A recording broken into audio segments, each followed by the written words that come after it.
राम राम। आप देख रहे हैं प्रदेश का नंबर 1 और सबसे भरोसेमंद news channel India news Haryana. मैं हूं आपके साथ पराग गुप्ता। हरियाणा का 3 दिवसीय शीतकालीन सत्र में सत्ता पक्ष और विपक्ष के बीच कई अहम मुद्दों को लेकर चर्चा हुई। आखिरी दिन चुनाव सुधार पर चर्चा के दौरान जमकर हंगामा हुआ। बीजेपी विधायक राम कुमार कश्यप के चुनाव सुधार पर चर्चा के प्रस्ताव पर कांग्रेस ने हंगामा किया। सीएम नायब सैनी ने जवाब दिया कि पिछले साल चुनाव के नतीजे आए, तब से कांग्रेसी वोट चोरी का आरोप लगा रहे हैं और अब इस पर चर्चा से भाग रहे हैं। नेता प्रतिपक्ष और पूर्व सीएम भूपेंद्र हुड्डा ने कहा कि इसका हरियाणा से क्या लेना देना है। संसदीय कार्य मंत्री महिपाल ढांडा ने कहा कि ये सड़कों पर उतरकर हरियाणा और हरियाणा की सरकार को बदनाम करते हैं। वहीं सदन की कार्यवाही के आखिरी दिन स्पीकर हरविंद्र कल्याण ने बीजेपी विधायक शक्ति रानी शर्मा के कांग्रेस विधायक इंदुराज नरवाल के खिलाफ एक प्रिविलेज मोशन का प्रस्ताव को स्वीकार किया। शक्ति रानी शर्मा ने कहा कि सदन में इन्होंने मेरे परिवार पर जो आरोप लगाए हैं वो उसके लिए ये प्रस्ताव लेकर आई हैं। इस पर स्पीकर ने अन्य सदस्यों से राय ली। स्पीकर ने इस प्रस्ताव के समर्थन में 15 से अधिक विधायकों ने अपना समर्थन दिया, जिसके बाद स्पीकर ने इस मामले को विशेषाधिकार समिति को भेज दिया है। इस पर नेता प्रतिपक्ष भूपेंद्र सिंह हुड्डा ने आपत्ति जताई। स्पीकर ने कहा कि आपके अविश्वास प्रस्ताव में सारी चीजें आ गई थीं, मैंने कॉलिंग मोशन स्वीकार नहीं किए हैं। इसके अलावा तमाम विधायकों ने अपने इलाकों के मुद्दों को उठाया। आज बड़ी बहस में इसी मुद्दे पर करेंगे चर्चा। उनके विश्वास के ऊपर क्वेश्चन मार्क कांग्रेस पार्टी ने लगाया है। हमारे संवैधानिक जो पीठ है चुनाव आयोग, वो अपने आप में स्वतंत्र एक बॉडी है माननीय अध्यक्ष जी, उसके ऊपर उंगली उठाई गई। हमारे कई सदस्यों ने कहा कि इसी हाउस के अंदर उन्होंने धमकी भरे शब्द भी कहे हैं। दुर्भाग्यपूर्ण है कि किस प्रकार से बंडल से उठा करके दूसरे बंडल पे रख दिया जाता था, जता दिया जाता था। इनके समय के अंदर यही वोट इनके समय के अंदर चोरी होती थी। कैसे बात करें अब ये?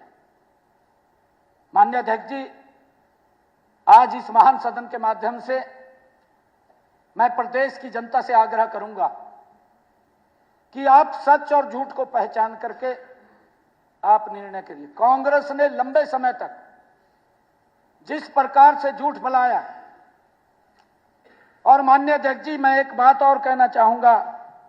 आज मैं ये पवित्र संविधान जो डॉक्टर भीमराव अंबेडकर जी की संवैधानिक पीठ ने ये पवित्र संविधान हमें दिया है, मुझे तो ऐसा लग रहा है कि एक कांग्रेस ने, राहुल गांधी ने अलग संविधान बना रखा अपना, और इस डॉक्टर भीमराव अंबेडकर जी के इस पवित्र संविधान का कांग्रेस पार्टी अपमान कर रही है। एक अवसर था, क्योंकि इनके झूठ का पर्दाफाश होना चाहिए। कांग्रेस लगातार झूठ जो बोल रही है उसके बारे में प्रदेश और देश के लोगों को मालूम होना चाहिए। माननीय अध्यक्ष जी, हम पूरी तैयारी के साथ आज इस महान सदन के अंदर विपक्ष को आईना दिखाने के लिए आए थे, परंतु वो बात नहीं उन्होंने सुनी और ये झूठ आज पूरे प्रदेश और देश के सामने आ गया। जब वो बीच में ही छोड़ करके चले गए, मैं इसकी कड़ी निंदा करता हूं।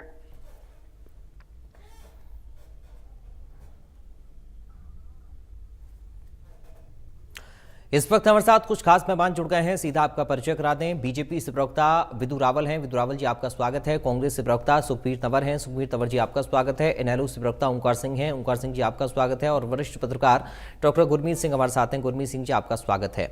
मैं सभी से निवेदन करूंगा शुरुआत में पहला अपना वक्तव्य थोड़ा सा छोटा रखें ताकि जल्दी से एक बार सबका नंबर आ जाए। डॉक्टर गुरमीत सिंह जी, शुरुआत में आपके पास साथ कर रहा हूँ, उसके बाद राजनीतिक मेहमानों के पास जाऊंगा। मुख्यमंत्री ने प्रेस कॉन्फ्रेंस की है, सत्र के बाद में कई सारी बातों का जिक्र किया, कांग्रेस को निशाने पर भी लिया, अविश्वास प्रस्ताव का जिक्र किया, कहा कि ये सब गुमराह करने की बातें हैं, पूरी बात नहीं सुनी। सदन में तमाम सारी जो चीजें हुई वो आपने भी देखी हैं। पहला रिएक्शन मैं चाह रहा हूं आपका इस चर्चा में आज, गुरमीत जी। विश्वास प्रस्ताव लाया जाएगा और के बाद जो है वो जब अविश्वास प्रस्ताव पर वोटिंग की बात होती है उस समय विपक्ष वॉकआउट कर जाता है जब नंबर नहीं होता। तो वही हुआ कि उन्होंने वॉकआउट किया और फिर ध्वनि मत से वो प्रस्ताव गिर गया। तो ये पहले ही संभावित था कि अविश्वास प्रस्ताव पे जो बहस हुई लगभग 5 घंटे की या थोड़ी ज्यादा, उसके बाद वो विपक्ष ने वॉकआउट करना ही था, या कांग्रेस ने जो विश्वास प्रस्ताव लाए थे। और आज बल्कि अगर आप बात करेंगे तो स्पीकर साहब ने बल्कि जो कांग्रेस के 17-18 जो और प्रस्ताव थे उनको भी उसी आधार पर रिजेक्ट किया कि क्योंकि अविश्वास प्रस्ताव पे चर्चा के दौरान उनमें से ज्यादातर विषय उठा दिए गए हैं, इसलिए उनको अलग से उनकी चर्चा करने की जरूरत नहीं है। तो अविश्वास प्रस्ताव पर जो तो हुआ वो एक्सपेक्टेड लाइंस पे ही था। इससे पहले भी पिछले वर्ष भी एक अविश्वास प्रस्ताव लाया गया था कांग्रेस की तरफ से, अगर मुझे ठीक याद है तो शुरू में फरवरी वाले सेशन में या बजट सेशन में, उसमें इस प्रकार से हुआ था। तो जाहिर सी बात है कि कांग्रेस ये कहेगी कि हम जो मुख्यमंत्री हैं वो उनके जवाब से हम संतुष्ट नहीं है, या वो जो जवाब है सभी मुद्दों का नहीं दे रहे हैं, जो मुद्दे उठाए गए उनका जो जवाब है वो नहीं दे रहे हैं, और इस वजह से उन्होंने वॉकआउट किया। और मुख्यमंत्री के पास ही कहने का अवसर है, जो आज उन्होंने अभी जो आप सुना रहे थे उनकी बातचीत प्रेस वालों से, उसमें उन्होंने ये कहा, तो वो तो एक्सपेक्टेड ही था। इसके अलावा जो सेशन में देखिए कई बिल भी इस बार पास हुए हैं, और उनमें कुछ महत्वपूर्ण बिल भी आप कह सकते हैं। उदाहरण के लिए हाउसिंग बोर्ड को अब शायद मर्ज किया जा रहा है, जो हरियाणा शहरी विकास प्राधिकरण, जिसे पहले हुडाई कहा करते थे, हरियाणा अर्बन डेवलपमेंट अथॉरिटी कहते थे, उसको HSPP कहते हैं। तो उसमें, और फिर इसी तरह एक प्राइवेट यूनिवर्सिटी अमेंडमेंट बिल भी है। तो कई इस तरह के एक शॉपकीपर्स वाला है, तो कई बिल पास हुए हैं। हालांकि उस पे सत्र की जो अवधि है वो तो मैं नहीं मानता कि बहुत बड़ी अवधि थी। कई बार मैंने उदाहरण पहले भी दिया कि जो हमारा पड़ोसी राज्य हिमाचल प्रदेश, जो बहुत हमारे से आर्थिक रूप से कमजोर राज्य माना जा सकता है, वहां पर भी सेशन हमेशा लंबे चलते हैं काफी दिन। और हमारे यहाँ भी 3 दिन का ही सेशन था, और आज समाप्त हो गया वो सेशन। तो उसमें जैसे मैंने कहा, और एक ही प्रिविलेज मोशन जो आज है, इस पे आगे वो कमेटी में जाएगा, उनके खिलाफ क्या कार्रवाई होती है, क्या कमेटी रिकमेंड करती है, जो क्योंकि उन्होंने एक टिप्पणी राज्यसभा चुनाव को लेकर संभवतः की, जिसपे आपत्ति थी। और फिर जो कालका की हमारी विधायक हैं, जो जिनके पुत्र राज्यसभा के सांसद भी हैं अभी, तो उन्होंने वो प्रिविलेज मोशन लाए, तो वो एक्सेप्ट हुआ। तो इस तरह से हम जिस प्रकार से अन्य सत्रों में होता है, उसी तरह से इस सत्र में भी देखने को मिला हमें। ठीक है सर, मैं लौटूंगा आपके पास। विदु रावल जी, कैसे देखें कांग्रेस के अविश्वास प्रस्ताव और फिर वॉकआउट को? प्रयाग जी, आपको नमस्कार, और आपके माध्यम से इंडिया न्यूज देख रहे सभी दर्शकों को नमस्कार। हमारे जो साथी पैनलिस्ट हैं, वरिष्ठ पत्रकार हैं, उनको भी नमस्ते। मैं उम्मीद कर रहा हूँ मेरी आवाज ठीक ठाक आ रही है आपके पास। जी सर। देखिए, आज पहले तो भारतीय जनता पार्टी ने जब अविश्वास प्रस्ताव लेकर आई थी, तो इमरजेंसी एग्जिट लेकर फ्लाइट मोड से जिस प्रकार कांग्रेस भाग गई थी, सारे देश ने देखा, हरियाणा की जनता ने देखा।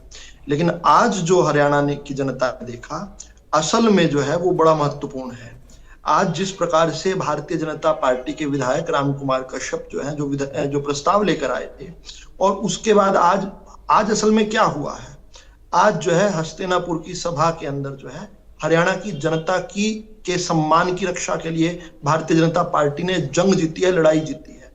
जो लोग बड़ी कुंठा से भरे हुए हरियाणा की जनता द्वारा राउट किए गए लोग जो थे, वो जिस प्रकार से आज वॉकआउट किए हैं, जिस प्रकार से वो जो आरोप सदन के बाहर खुद लगाते थे, वोट चोरी का आरोप ये लोग लगाते थे, सदन के बाहर लगाते थे। लोगों ने कहा शिकायत दो, कहते नहीं शिकायत नहीं देंगे, हमारी प्रेस कॉन्फ्रेंस ही मान लीजिए। किसी ने कहा कि एफिडेविट पर दे दो, वही प्रक्रिया, बोले नहीं देंगे। आज सदन में भी चर्चा करने से भाग गए। आज पूरे देश ने देखा है, पूरे हरियाणा ने देखा है, और मैं प्रणाम करता हूं इस विधानसभा के सदस्यों का, जिन्होंने हरियाणा की जनता के मान और सम्मान के लिए इतनी शानदार लड़ाई लड़ी, और कांग्रेस पार्टी को चारों खाने चित कर भागना पड़ा। देखिए, जो वॉकआउट रेस है, ये जो वॉकआउट रेस है, इसका ब्रॉन्ज मेडल पता है आपको किसको मिलता है?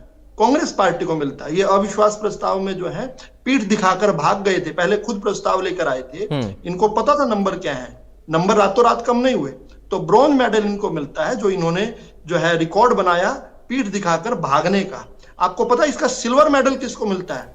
इस ब्रॉन्ज मेडल का रिकॉर्ड जो है इसी कांग्रेस पार्टी ने लोकसभा के अंदर तोड़ा, जब 2 दिन तक सदन नहीं चलने दी, और उसके बाद जब चर्चा हुई, जो इनकी मांग थी कि वहां पर हमारे चुनाव सुधार पर चर्चा करो, और उसके बाद जब चर्चा का जवाब आने लगा तो अमित शाह जी का जवाब सुनने के समय पीठ दिखाकर जब भागे हैं, दौड़े, रफू चक्कर हुए हैं, किस प्रकार से ये सिल्वर मेडल इनको मिलता है।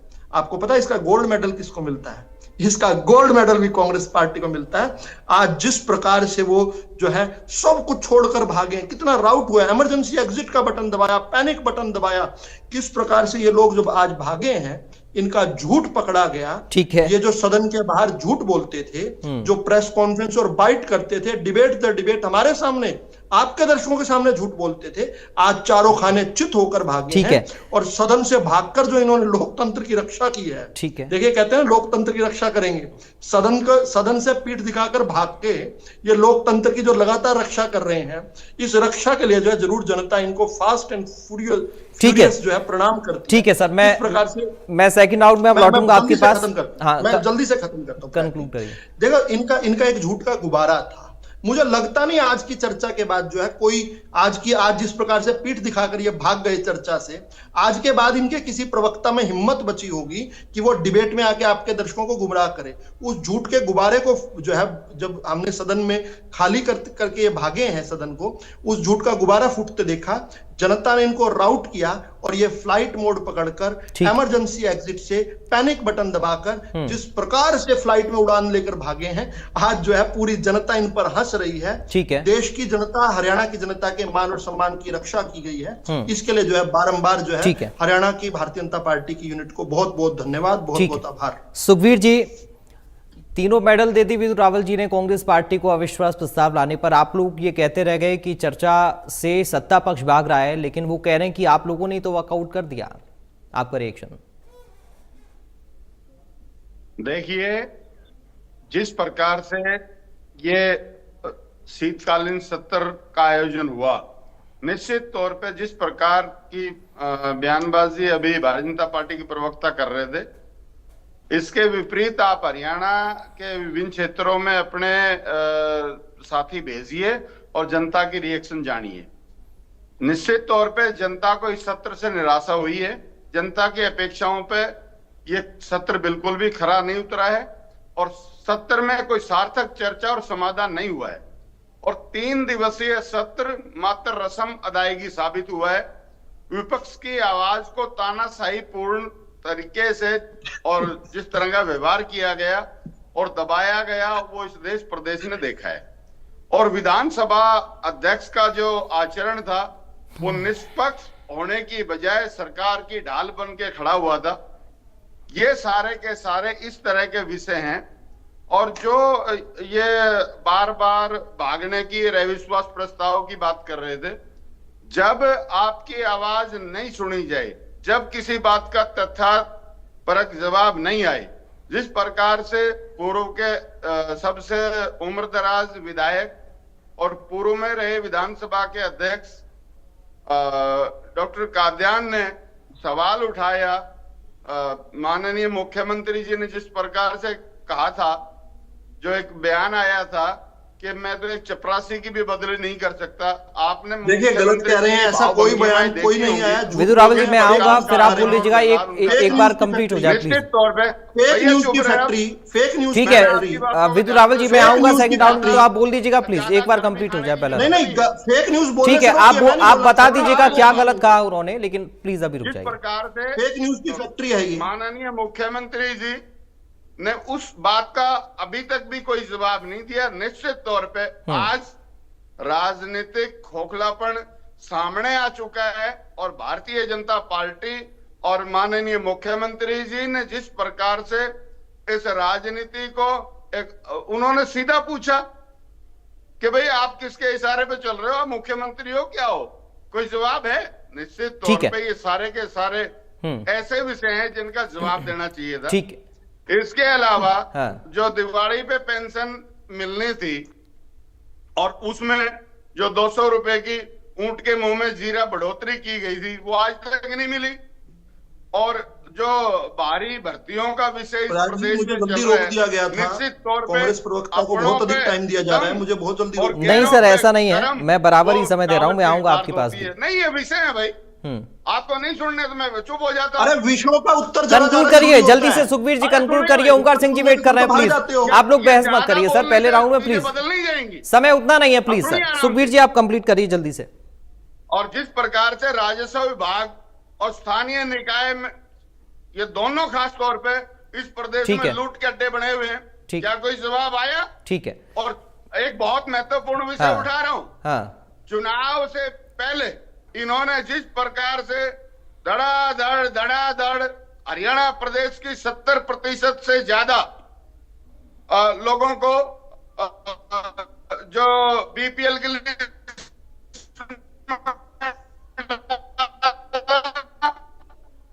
ठीक है सुखबीर जी, आपकी आवाज में दिक्कत हो गई है सर, नेटवर्क का इशू हो रहा है। आप जो मुद्दा बता रहे हैं हम समझ भी नहीं पाएंगे और समय भी खराब होगा, नेटवर्क का इशू है। आपको रोक रहा हूं मैं, आपके पास दोबारा आऊंगा तब आप इस मुद्दे को बता दीजिएगा। फायदे के लिए और अभी जैसनागर ठीक है, जैसे विधानसभा ठीक है सुखबीर जी नेटवर्क का इशू है सर, रुकिए आप थोड़ा सा रुक जाइए। ओंकार सिंह जी ठीक है, ओंकार सिंह जी, सुखबीर तंवर ने, ठीक है सुखबीर तंवर जी रुकिए, अब रुकिए, नेटवर्क इशू, आपकी आवाज कट रही है। आऊंगा विद्रावल जी, थोड़ा सा रुकना होगा। ओंकार सिंह जी का नंबर है अभी। ओंकार सिंह जी, शुरुआत में सुखबीर तंवर जी ने कहा कि विधानसभा का जो सत्र चला उसका वक्त बर्बाद हुआ, जनता इस सत्र से संतुष्ट नहीं है और सिर्फ खाना पूर्ति हुई है, तमाम सारी बातें उन्होंने कही हैं। इसका जिम्मेदार आप किसको मान रहे हैं? पराग जी मेरी बेनती है, शहीदी दिन चल रहे हैं, साहबजादों की शहीदी के दिन चल रहे हैं, हमने लंगर लगा रखा है, मैं ज्यादा समय नहीं दे पाऊंगा।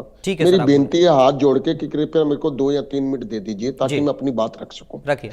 देखिए विधानसभा के सत्र से जनता को उम्मीदें तो बहुत होती हैं, हर बार बहुत उम्मीद होती है, लेकिन वो उम्मीदें खरी नहीं उतरी इस बार। आज अर्जुन सिंह चौटाला जी ने जो प्रस्ताव किए थे, एक प्रस्ताव कि पुलिस की भर्तियों के पद कितने हैं सरकार के पास स्वीकृत, और कितने पद पर भर्तियां हैं, कितने पद रिक्त हैं, क्योंकि आज अपराध की परिस्थिति ठीक नहीं है, कानून व्यवस्था की परिस्थिति ठीक नहीं है, और अगर पुलिस के पद कम भर्ती किए हुए हैं, खाली पद पड़े हैं, तो सरकार को पद भर्ती करने चाहिए। अब ऐसा तो कोई व्यवस्था है नहीं कि HKRN की व्यवस्था पुलिस विभाग में लागू कर दी जाए। तो यही सरकार से ये कहना था कि सरकार जितने पद पुलिस विभाग में खाली हैं, कम से कम इन पदों पे भर्ती करे शीघ्र अतिशीघ्र, ताकि कानून व्यवस्था की परिस्थिति प्रदेश में अच्छी रह सके, क्योंकि जब तक कानून व्यवस्था ठीक नहीं होगी, व्यापारिक परिस्थितियां और आर्थिक प्रगति विकास का दौर नहीं आ पाएगा। दूसरा, अर्जुन सिंह चौटाला जी ने एक बात कही, अगर बीजेपी सरकार चुनाव सुधार की कोशिश कर रही है, करती है, तो इस परिस्थिति में क्या चुनाव को फिंगरप्रिंट से लिंक नहीं किया जा सकता?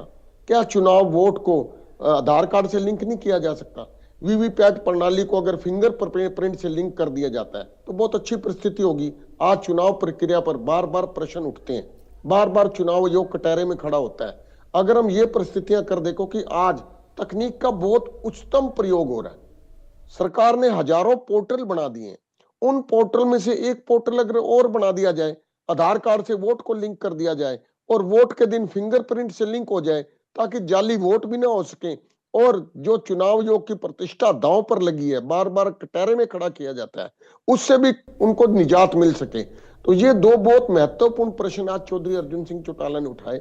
इसके अतिरिक्त पूरे विधानसभा के, बस 1 मिनट में खत्म करूं, पूरे विधानसभा के इस सत्र में, शीतकालीन सत्र में हमने जो मुद्दे उठाए, उसमें विशेष तौर पर SYL के ऊपर मुद्दा उठाया था कि सरकार ने वर्ष 2016 में माननीय सर्वोच्च न्यायालय के फैसला आने के बाद अब तक क्या किया, क्या प्रगति करी। दूसरा, चंडीगढ़ 1966 में शाह आयोग ने कह दिया था कि खरड़ तहसील में से चंडीगढ़ बना है, जो हिंदी भाषी क्षेत्र है, उस हिंदी भाषी क्षेत्र में से बना तो ये हरियाणा का है। आज सरकार का इसके ऊपर रुख क्या है? ये परिस्थितियां आज सरकार के सामने हैं। आज अगर स्टेडियम में 2 हमारे युवा खिलाड़ियों की मृत्यु हो गई थी थंब गिरने से, तो आज ऐसे कितने स्टेडियम और हैं जिन पर यह सुधार की आवश्यकता है। इससे ज्यादा मैं ज्यादा नहीं कह पाऊंगा क्योंकि हमने लंगर लगा रखा है। मैं माफी के साथ आपसे क्षमा चाहता हूं। ठीक है, शुक्रिया ओंकार सिंह जी आपका जुड़ने के लिए। विद्युत रावल जी आप अपनी बात रखिए।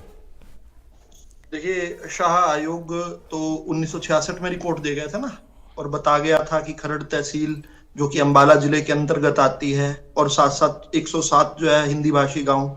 उसके बाद तो 3 बार इंडियन नेशनल लोकदल की सरकार बन गई।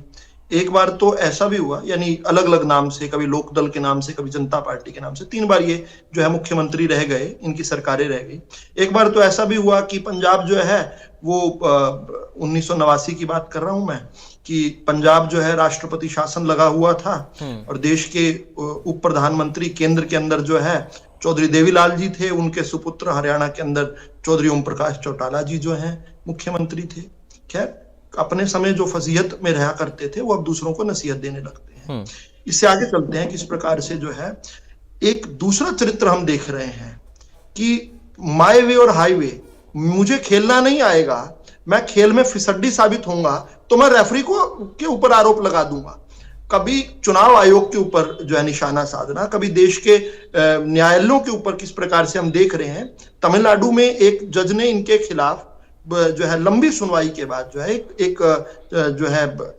एक फैसला दे दिया, तो उस फैसले की अपील में जाने के बजाय उनके खिलाफ इंपीचमेंट ले आए हैं। यानी कि अगर मुझे खेलना नहीं आता तो मैदान खराब है, अगर मैदान के साथ साथ जो है रेफरी गलत है। किस प्रकार से इस मानसिकता के साथ कुछ जो है पिटे हुए मोहरे, फुस बम जो हैं, जो चले हुए कारतूस हैं, वो किस प्रकार से जनता के बीच में जा रहे हैं। और दावा तो देखिए किस प्रकार से कह रहे हैं, सदन में खड़े होकर चर्चा नहीं कर सकते और सदन के बाहर डिबेट के अंदर कह रहे हैं कि आप पत्रकार देकर भेजिए। पत्रकार देकर तो भेज दिया आपने पत्रकार देकर भेजा। इंडिया न्यूज के पत्रकारों ने बताया कि रंजू देवी वाला मामला फ्लॉप था, जो राहुल गांधी ने झूठ बोला था। मिंटा देवी के पास गए तो मिंटा देवी वाला मामला फ्लॉप निकला। अब आदित्य श्रीवास्तव तक पहुंचे, वहां फ्लॉप निकला। जितने नाम राहुल गांधी ने बोले, और एक घर का बताया कि इसमें 400-500 वोट हैं, 80 वोट बताया, कोई कितने वोट थे, वहां भी आपके पत्रकार जाकर उन्होंने भी तस्दीक कर दी, वो भी फ्लॉप निकला।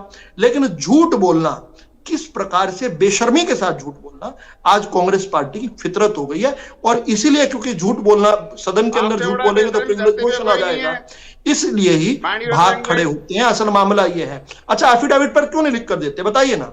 जो हाइड्रोजन बम और एटम बम की बात करते हैं, क्यों नहीं लिख के देते, क्या लॉजिक है?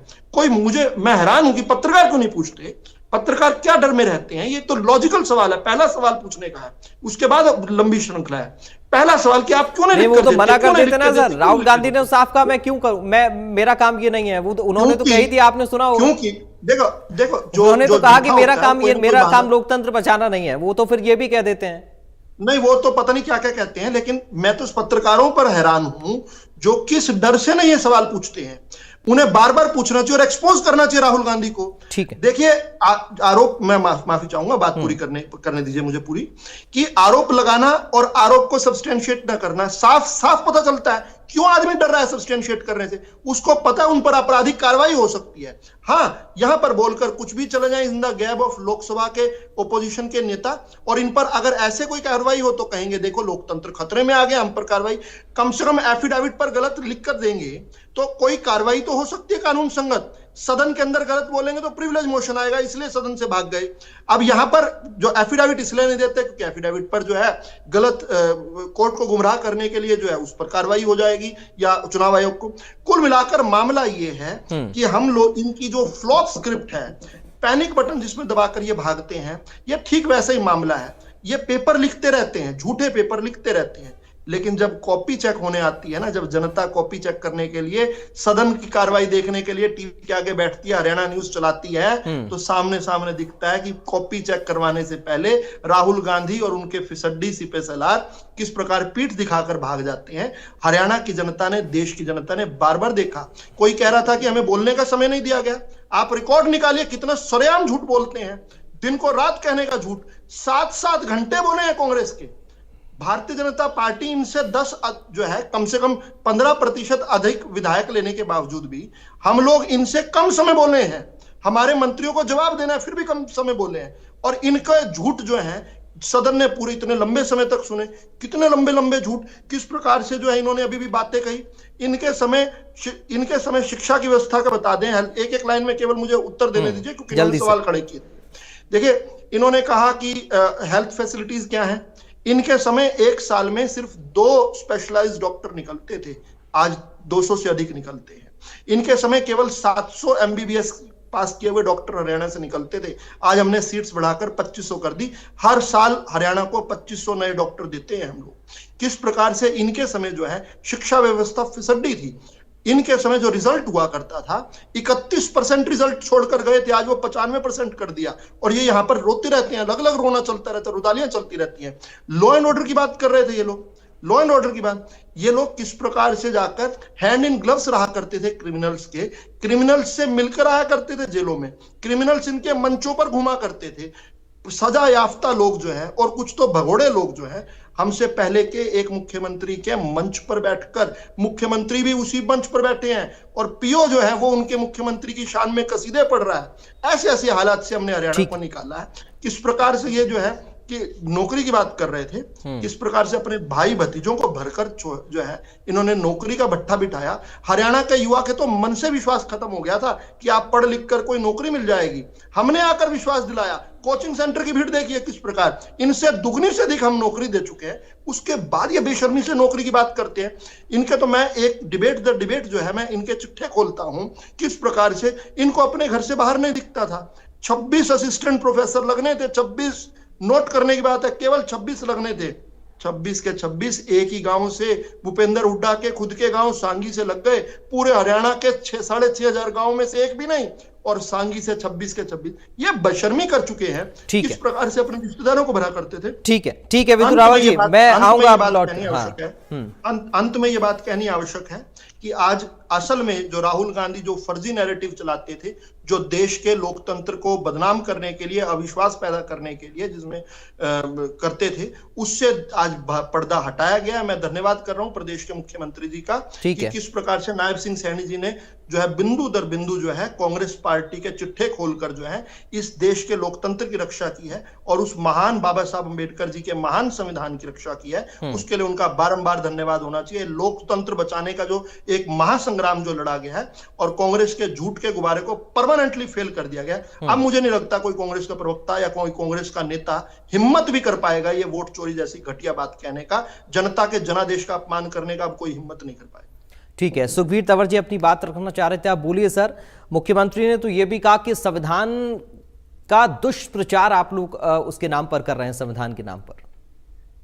जी पराग, अब सुनिए आप, आशा है कि आपका नेटवर्क ठीक रहेगा। देखिए जिस प्रकार की बकवास की गई, मेरा तो सही है सर, आपका नेटवर्क बिगड़ गया था। नेटवर्क तो कांग्रेस का खराब चल रहा है, फ्लाइट मोड में चली जाती है कांग्रेस। जब लोकसभा में चर्चा हो रही थी और उस वक्त इस देश के गृह मंत्री और विगत में रहे माननीय उच्चतम न्यायालय तड़ी पार अमित शाह को सीधा चैलेंज किया गया कि आप इस बदतमीजी नहीं करोगे, क्या डिबेट बलात्कारी है तुम्हारा लोकसभा का नेता। इसके अलावा बलात्कारी है, अगर जिसको तड़ी पार बोले तो सर अब आप प्लीज ऐसी चर्चा पर मत आइए। ऐसी चर्चा पर आएंगे तो फिर समय ही जाया होगा। वक्त को वक्त बोलता है। सुखबीर तंवर जी और विदुर रावल जी, मैं दोनों से निवेदन कर रहा हूँ, ऐसी चर्चा पे मत करिए प्लीज, समय खराब होगा और कुछ नहीं होगा। सुखबीर जी, आप किसी बीजेपी के नेता को लेकर कोई शब्द ऐसा मत बोलिए जिस पर उनको आपत्ति हो। विदुर रावल जी, आप भी मत बोलिए कांग्रेस के नेता को।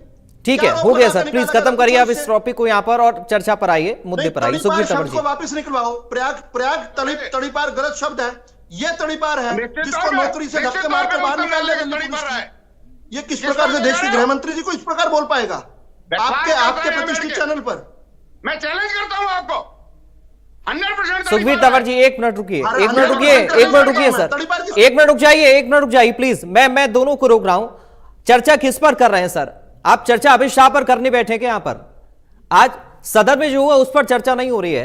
प्लीज सर रुक जाइए। सुखबीर जी, आपका ऑडियो नहीं जा रहा है, मैं दोनों का ऑडियो डाउन कर सकता हूं। दोनों का ऑडियो डाउन है इस वक्त, किसी की आवाज ऑन एयर नहीं जा रही है। मैं दोनों से निवेदन कर रहा हूं, प्लीज धैर्य रखें और सिर्फ मुद्दे पर चर्चा करें। अनर्गल टिप्पणियां कोई एक दूसरे पर ना करें, प्लीज किसी नेता पर ना करें, सिर्फ समय खराब करेंगे।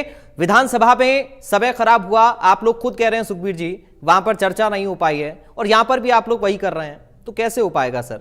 जनता तो ये सोचेगी ना सदन की कार्रवाई हम सुन सकते हैं ठीक से, ना टीवी डिबेट हम सुन सकते हैं। सुखबीर जी प्लीज, चर्चा का समय खराब हो रहा है ना सर, आप भी इसके पक्ष में नहीं होंगे। ठीक है, मैं दोनों से निवेदन कर रहा हूं सर, प्लीज कोई किसी नेता के बारे में ऐसे शब्द मत बोलिए जो कि बुरे लगे। कभी कोई बात नहीं। सुखबीर जी, हम चर्चा जिस मुद्दे पर कर रहे हैं उसी पर आइए ना। मंत्री माननीय उच्चतम न्यायालय द्वारा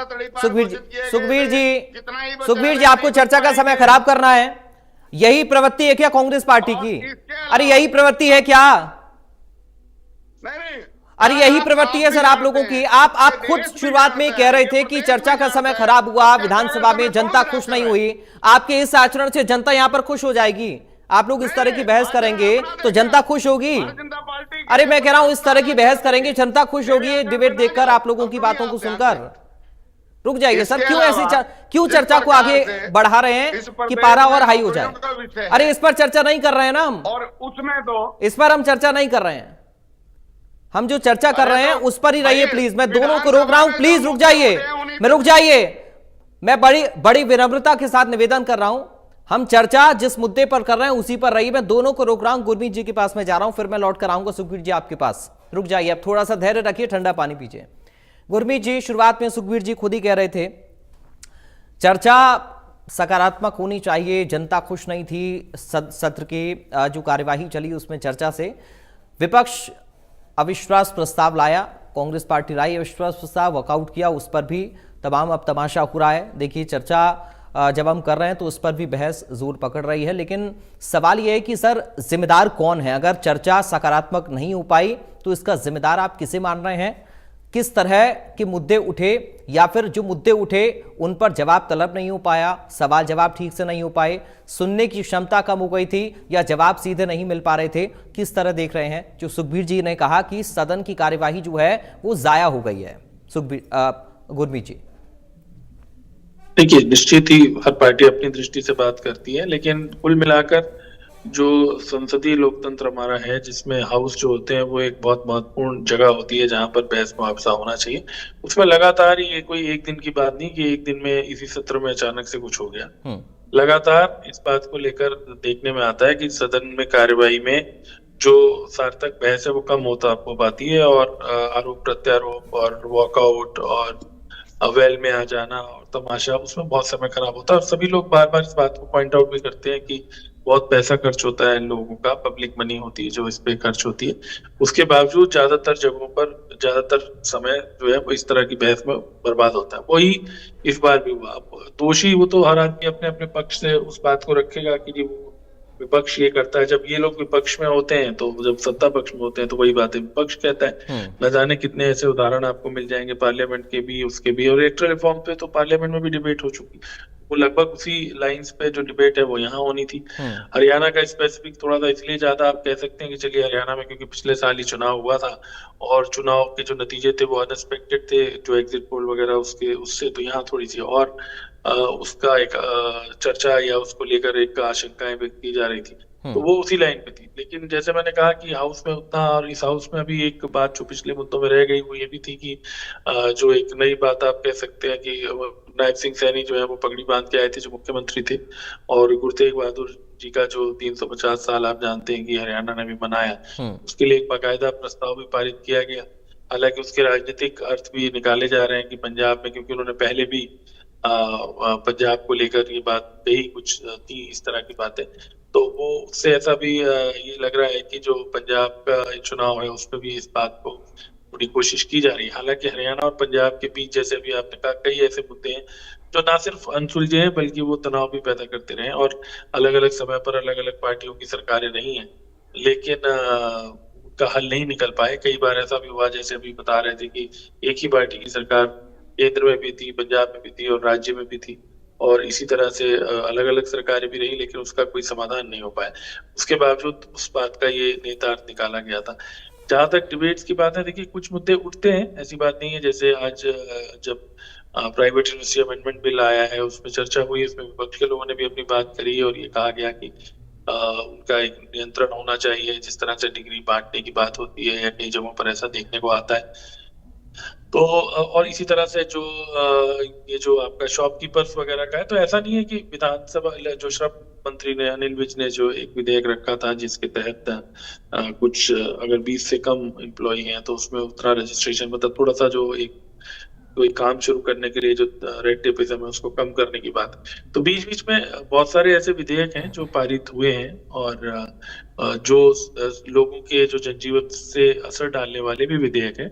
हाँ, ये है कि जितनी चर्चा उन पे होनी चाहिए वो कम हो पाती है, और जो बहस मुआवजा और एक दूसरे पे आरोप प्रत्यारोप लगाने का जो सिलसिला चलता रहता है। अब जैसे उदाहरण के लिए अविश्वास प्रस्ताव पे ही मुख्यमंत्री चुटकी लेते रहे विपक्ष के नेता से, शायद कि जी आपका साइन नहीं है, और फिर उन्होंने कहा कि नहीं 18 लोगों के साइन चाहिए। तो इस तरह की जो आपस में नोकझोंक होती है उसमें काफी समय निकल जाता है जी। और तो वो, लेकिन जैसे मैंने कहा वो रातों रात नहीं हुआ है। ये जैसे सत्र छोटे हैं तो ऐसा तो है नहीं कि पहले 30 दिन का सत्र होता था, अब अचानक 3 दिन का होने लगा।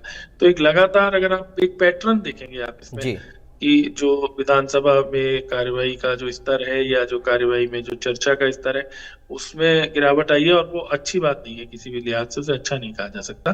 क्योंकि जो चुन के लोग आते हैं उनका काम यही है कि वो अधिक से अधिक अवसर वहां पर लें, और और कई बार मैं कहता हूँ कि जैसे इलाके की भी, क्योंकि हमने खुद भी नोटिस किया है कि इवन इलाके की जो आपकी छोटी मोटी प्रॉब्लम्स हैं जो शायद सारे इलाकों के लिए एक जैसी नहीं है या किसी मुद्दे से डायरेक्ट जुड़ी हुई नहीं है, मान लो चुनाव सुधार का है या मान लीजिए और लॉ एंड ऑर्डर का, लेकिन बहुत ही छोटे, तो उसमें भी क्योंकि आप जानते हैं कि विधानसभा की जब कार्यवाही होती है तो सारे अधिकारी लगभग सभी विभागों के, चाहे वरिष्ठ हो चाहे जो, अलग अलग गैलरीज बनी हुई हैं उनमें बैठे होते हैं और वो नोट भी करते हैं। तो अगर कोई मुद्दा उठता है तो जाहिर सी बात है, अभी आपने देखा ही होगा इवन लोकसभा में प्रियंका गांधी ने भरे सदन में उसकी बड़ी चर्चा भी हुई और उन्होंने कहा नितिन गडकरी से कि भाई मुझे अपनी कुछ एरिया की प्रॉब्लम आपसे डिस्कस करनी है, और उसी दिन फिर उनकी मीटिंग हो गई, उन्होंने कहा कि आप आके मिलिए। तो मंत्री हो चाहे अधिकारी हो वो सब वहां पे रहते हैं, तो वहां पर एक अवसर रहता है कि आप अपने क्षेत्र के इश्यूज को भी उठा सकते हो, बट थोड़ा सा ऐसा देखने में आया है कि वो कम हो पाता है सार्थक तौर पर, अगर आप देखें या जितना होना चाहिए उससे बहुत कम होता है। ठीक है सर। सुखबीर तंवर जी, मैं आपके पास आ रहा हूं।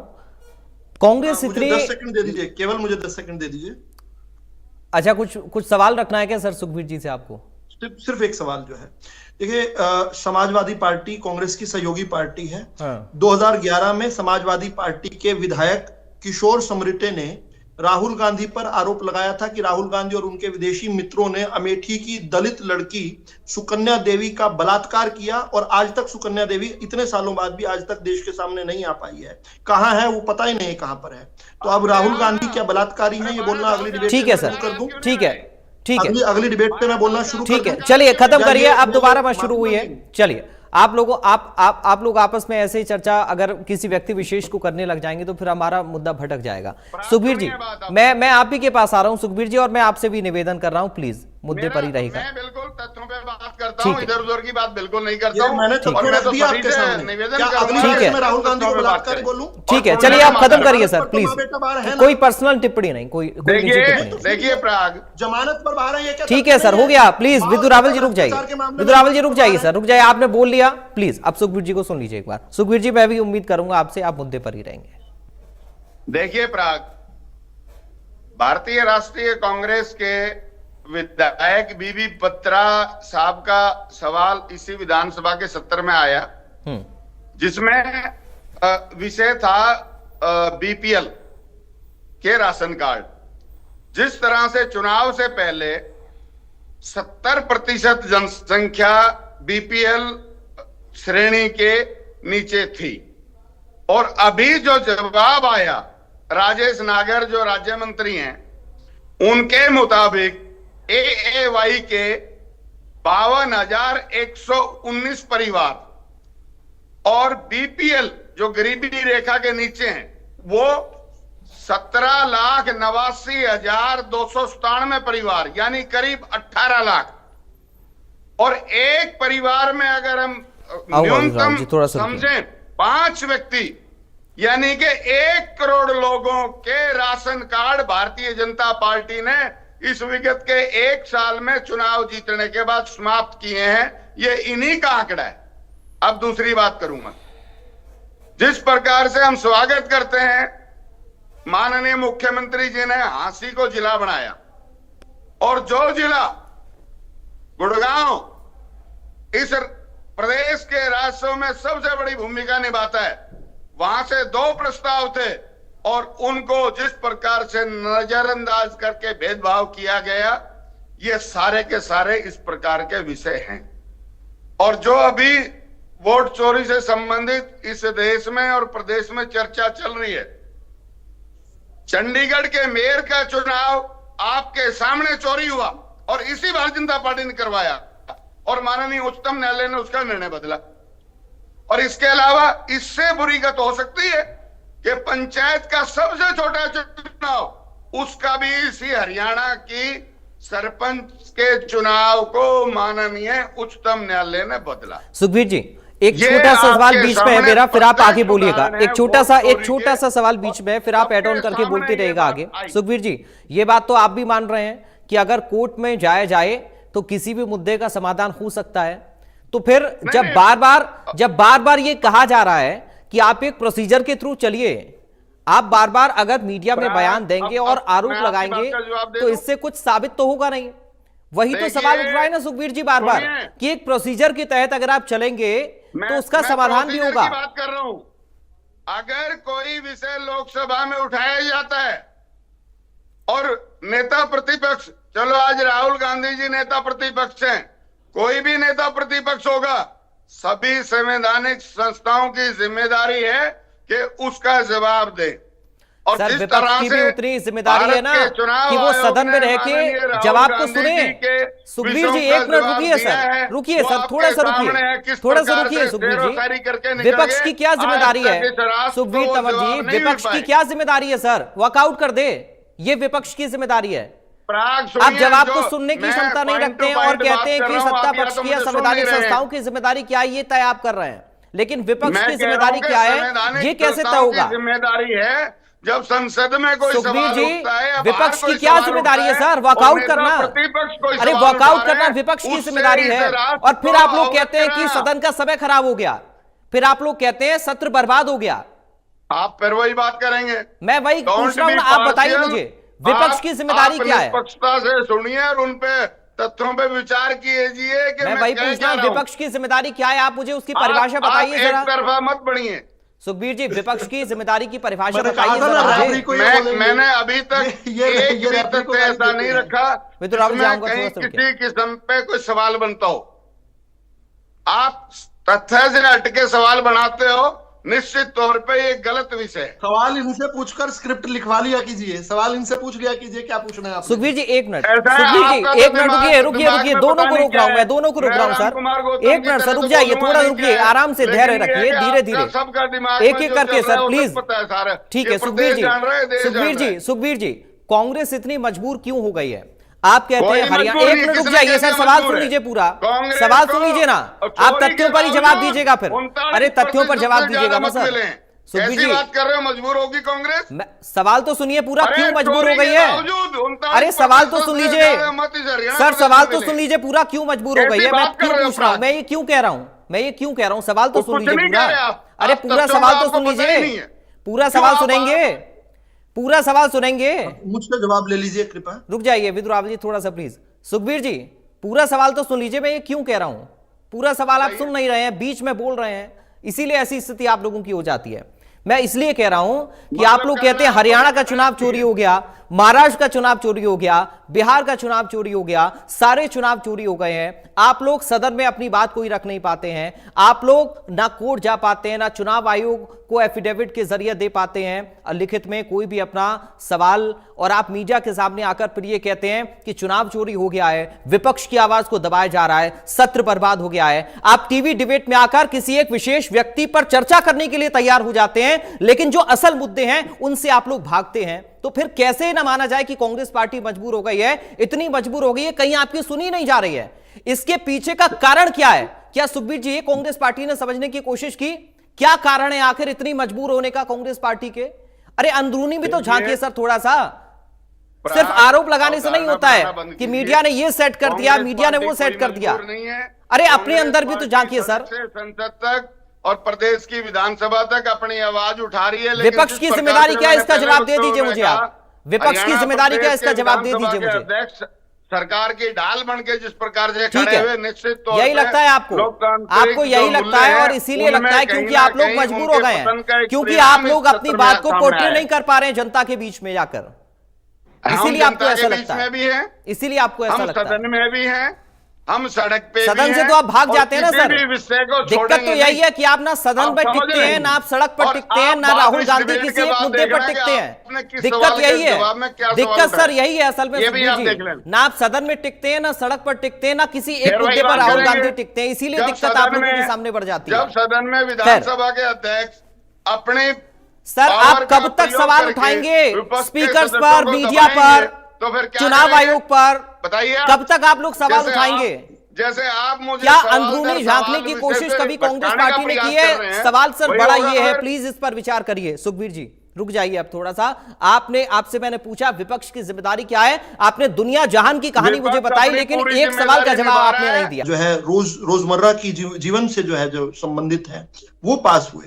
जिस सदन की कार्रवाई के अंदर जो है पूरे हरियाणा ने कृतज्ञता अर्पण की हिंद की चादर गुरु तेग बहादुर जी के महान उस त्याग के प्रति, जिस सदन ने जो है जिस विधानसभा ने 150 वर्ष जो है सेलिब्रेट किए, हरियाणवियों ने जो है सेलिब्रेट किए वंदे मातरम जैसे महान गीत के, उसको ये जो है यहाँ पर फेल बता रहे हैं। ये भी एक इतिहास बनेगा, इस पर भी कभी इतिहास लिखना। लेकिन मैं सीधे सीधा जो इन्होंने जो विषय पर चर्चा की है, क्योंकि मैं फैक्ट्स लेकर आता हूं, ये केवल फैक्ट वर्ड बोलते हैं, मैं फैक्ट लेकर आता हूं। समय थोड़ा सा कम है, बहुत जल्दी से 2 फैक्ट प्लीज रखने दीजिएगा क्योंकि सवाल खड़े किए गए। पहली बात तो ये बार बार राशन कार्ड कटने की बात कहते हैं। मैं आपको आंकड़े देता हूं, 3 आंकड़े नोट कीजिए। जनवरी 2022 में 22,63,602 राशन कार्ड हरियाणवियों के पास थे जिन पर राशन मिलता था। हरियाणा ने आगे बढ़कर एक काम किया, उन्होंने पूरे देश की जो सीमा निर्धारित थी आय की, यानी 1,20,000 उससे बढ़ाकर 1,80,000 कर दिया। इसका नतीजा क्या हुआ कि हमारा जनवरी 2024 तक जो है ये बढ़कर, तब तक तो कोई चुनाव नहीं थे, दुगने हो गए, 43,64,164 हो गए। अब जनवरी से लेकर एक मिनट बीच में नहीं बोले प्रयाग जी, कहना आप समय कम बता रहे हैं, मैं जल्दी से एक आंकड़ा और रखना है। अब जनवरी में 43,64,164 थोड़ा सा। अरे एक बार रुक जाइए ना, रुक जाइए, उनको म्यूट करवाइए, सुखबीर जी रुकिए थोड़ा सा। विदुर रावल जी जल्दी से आप कंक्लूड करिए। जल्दी से, तब जब उनको आप म्यूट करवा देंगे वो म्यूट हो गए सर, म्यूट हो गए, आप बोलिए। 43,64,164 दुगने कर दिए जब कोई साल नहीं थे।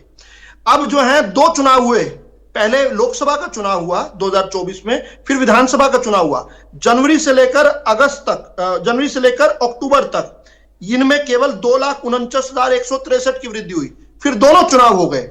उस अक्टूबर से लेकर मार्च तक जो है 6,24,334, यानी चुनाव खत्म होने के बाद, चुनाव जिस दिन हुए थे अक्टूबर में, उस समय जो हरियाणा के अंदर जो कार्ड्स थे वो 46,07,113 थे, और चुनाव के 6 महीने बाद यानी मार्च में जब चुनाव हो चुके थे तब 52,37,671। इसका मतलब जब चुनाव थे तब सबसे कम वृद्धि हुई है, उल्टा। ठीक है। और आज जो है जब सदन के अंदर सवाल उठा, जब मैं खत्म कर रहा हूं, केवल 10 सेकंड, 5 सेकंड दे दीजिए।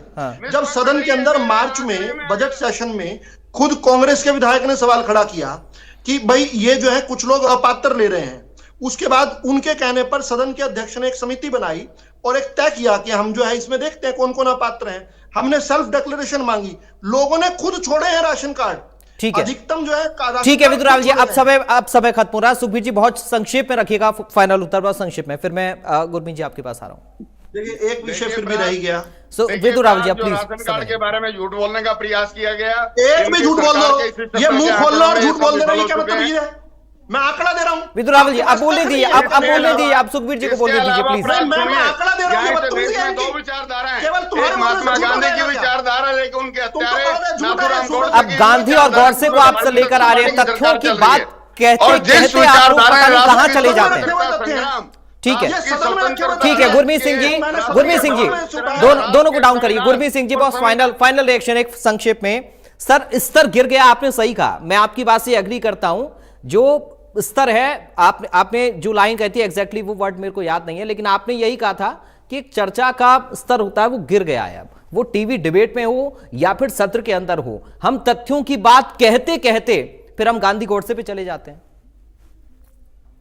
नहीं तो वही मैं कह रहा हूं, जब व्यक्तिगत ने आज ये भी देखा कि जो विपक्ष 2 बार वॉकआउट कर गया, उसके बाद भी इतना शानदार सदन चला, तो अब हरियाणा ये सोचने पर और देश सोचने में मजबूर है। सुखबीर जी आप पर सवाल है, बहुत जल्दी से रखिएगा, बहुत जल्दी से सुखबीर जी आप पर सवाल है। जब विपक्ष ने वॉकआउट कर लिया, जो मर्जी लिखते रहो। ये विपक्ष विहीन जो है हमने ठीक सदन है, चलाया ठीक और है, इतना शानदार ठीक चला है, पाए। लेकिन सुखबीर जी आपने मौका दे दिया ना फिर वॉकआउट करके कुछ भी लिखने का, अगर आप ये कह रहे हैं तो बहुत धन्यवाद करूंगा। चूंकि वक्त मुझे अभी के लिए इतनी इजाजत दे रहा है। बहुत शुक्रिया विदु रावल जी आपका, सुखबीर तंवर जी आपका, डॉक्टर गुरमीत सिंह जी आपका, ओंकार सिंह जी हमारे साथ जुड़े थे, आप सभी का बहुत शुक्रिया आज की चर्चा का हिस्सा बनने के लिए। फिलहाल बड़ी बहस से मुझे दीजिए इजाजत, बाकी खबरों के लिए आप बने रहिए। राम राम।